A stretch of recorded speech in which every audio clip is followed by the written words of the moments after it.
వంకాయలని కట్ చేసుకొని ఉప్పు నీళ్ళల్లో వేసి పెట్టుకోవాలి. డ్రై ప్యాన్లో నువ్వులు ఒక స్పూన్ వేసి ఇలా దోరగా వేయించుకోవాలి సన్నసగ మీద. అదే ప్యాన్లో కొంచెం ఆయిల్ వేసుకొని మెంతులు కంపల్సరీ వేయించుకొని అవి కొంచెం వేగిన తర్వాత ధనియాలు కూడా వేసి వేయించి తీసి పక్కన పెట్టుకుని అదే ప్యాన్లో పచ్చిమిరపకాయలు మీ రుచిని కారాన్ని బట్టి వేసుకుని 2 ఎండుమిరపకాయలు కూడా కట్ చేసేసి తీసేసి అదే ప్యాన్లో వంకాయ ముక్కలు ఉప్పు పసుపు ఇవన్నీ వేసి కలిపేసి మూత పెట్టి కొంచెం మగ్గనివ్వాలి. మధ్య మధ్యలో కలుపుకుంటూ ఉండాలి. అప్పుడే టమాటా ముక్కలు కొత్తిమీర కొంచెం కరివేపాకు ఇవన్నీ వేసి పైకి కిందకి కలిపేసి మూత పెట్టేస్తే కొంచెం నీరు వస్తుంది.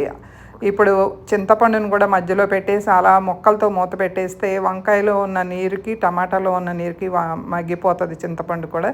ఇవన్నీ వేసేసి జీలకర్ర వెల్లుల్లిపాయలు మిక్సీలో ఆడిచ్చేసి ఈ మసాలాలో ఈ వంకాయ ముక్కలు గుజ్జు కూడా అంతా వేసి మిక్సీ చేసుకోవాలి. మరీ మెత్తగా కాకుండా చేసుకుని అన్ని పోపులకు మళ్ళీనే పోపు పెట్టేసుకుని కొంచెం పచ్చి ఉల్లిపాయలు కలుపుకుంటే సూపర్గా ఉంటుంది ఈ పచ్చడి.